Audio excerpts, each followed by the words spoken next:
અરે આ કરશન દેવાએ ભાઈ તેડી આ ટીડી ને એકલી મૂકીને વયો ગયો.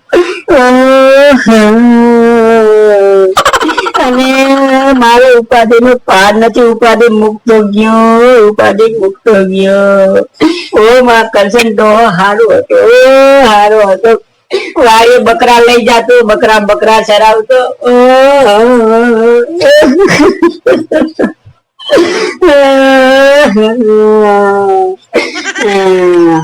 આય ભગા આય જય શ્રી કૃષ્ણ. આય બે જય શ્રી કૃષ્ણ કાકી. જય શ્રી કૃષ્ણ. કરશન કાકા તમારી માથે ઉપાધિ શું મુકતા ગયા? પગે લાગી લઉં કાકી, પગે લાગી લે ભગા, પગે લાગી લે તારા કરશન કાકા ને. એ તું આખી જિંદગી પગે નથી લાગ્યો, હવે લાગ. નહીં કાકી, કરશન કાકા ફોટા ને ફૂલ ચડાવ્યા. ડુંગળી કેમ ચડાવી કાકી? તમે ડુંગળી કેમ ચડાવી? ડુંગળી નો રખાય, ફૂલ રખાય કાકા ને. એ બગા તારા કાકા ને ફૂલ ની સુગંધ નહોતી ગમતી. ઠામુકી ને ફૂલ ની સુગંધ આવે તો ડોહર માથું સરી જાતું. અને ડુંગળી એને બહુ ભાવતી. તો કે એમ કેતો ગયો કે હું મરી જાવ ને તો કે મને ડુંગળી ધરજો પણ ફૂલ નો ધરતા. અરે બગા એને ડુંગળી બહુ ભાવતી. એ ઉપાધિ મુક્તો ગયો. ડોહી 50 રૂપિયાની કિલો છે બગા, 50 રૂપિયાની કિલો છે. અને તોય કતારે મરતા મને કિલો એક ડુંગળી લેવડાવી. ડોહાએ શું કરું? એમને ટીડી કાકી આ મરસદ ની અગરબત્તી કેમ રાખી છે? ઓલી સુગંધ આવે ને એ અગરબત્તી રખાય, માતાજી ભગવાન ને કરી દે. મરસદ ની નો રખાય, ગુંડી લાગે. અરે બગા તારો કાકો ના પાડતો ગયો તો. ઈ કે મને જેને કે ઓલી સુગંધ વાળી અગરબત્તી નો કરતા, કે મસર ની અગરબત્તી કરજો. એટલે કે મને મસર નો કરે, એટલે ફોટા પાયે મસર ની અગરબત્તી રાખી.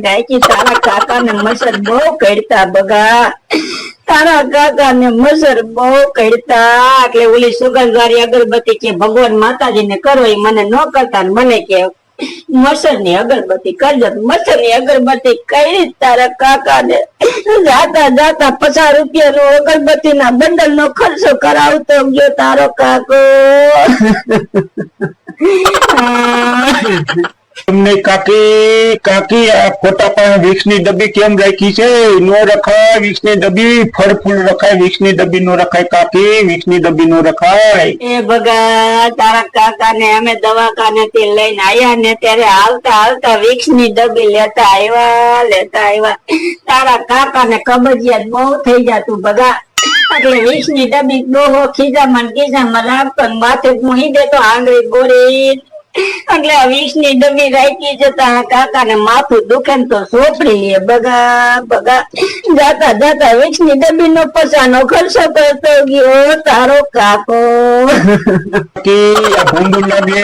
મારા કાકા નો ફોટો ખુરશી માથે રખાય, ડોલ માથે નો રખાય. ડોલ માથે નો રખાય કાકી. અમારા કાકા નો ફોટો ડોલ માથે નો રખાય. એમાં એવું છે બગા, આ ડોલી ની તારા કાકા ને બહુ ગમતી. એમ કેતો તારો કાકો કે હું મરી જાઉં તો મને ખુરશી માથે ફોટો ન રાખતા, મારો ફોટો કે ડોલ માથે રાખજો. આ ડોલ મારી અંતર માં વાલી છે. એ ક્યાંક ગામત્રે જાય તો ડોલ ભેગી લઈ જાતો. અને નાવા બે તો એ ડોલ માં જ નાતો. તારો ડોહો એમાં નાતો બગા. અને ક્યાંક ગામ જાય તો ડોલ લઈ જાય. એ દવાખાને 11 વાગ્યા એ દવા પીધી હતી ને તો ડોલ ભેગી હતી. કીધું ડોહા તો ઘરે મૂકતો કે ઉલટી કરવા થઈ છે. અરે મારો ભગવાન, અરે આ ડોલે જ ઉપાધિ માં મૂકી દીધા છે. અરે કાકી આ ધજા ફોટા પાસે નો રખાય. એ ફોટા પાસે ધજા નો રખાય કાકી. ભગવાન માતાજી ને ધજા ચડે ને કા હુરાપુરા ને ચડે. મારો કાકો થોડો હુરોપુરો હતો, નો રખાય ધજા. એ ભગવાન મને ખબર છે કે ભગવાન માતાજીને ધજા ચડે પણ તાર ડોહા માટે ધજા એટલે રાખી છે.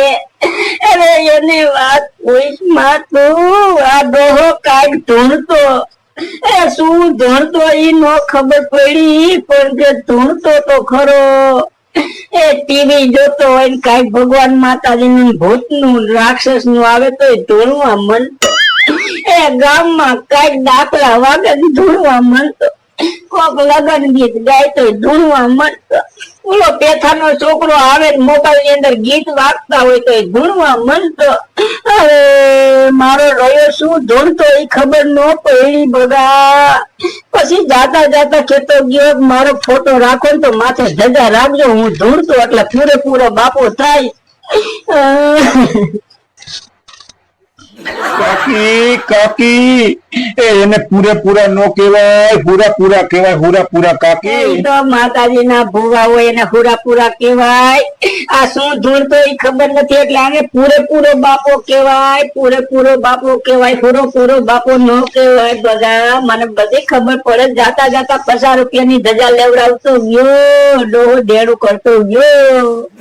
અરે દેણું કરતો ગયો મારે માથે ઉપાધિ મૂકતો ગયો ડોહો કરશન ડોહો. કાકી મારા કાકાએ દવા પીધી હતી તો પછી દવા પીને હાજર નહોતી મરી ગયા એમ ને? દવા પીને મર્યા એમ ને મારા કાકા? અરે ના ભગા ના એ આ ડોહો દવા પીને નથી મર્યો દવામાં તો હાડો થઈ ગયો તો ભગા.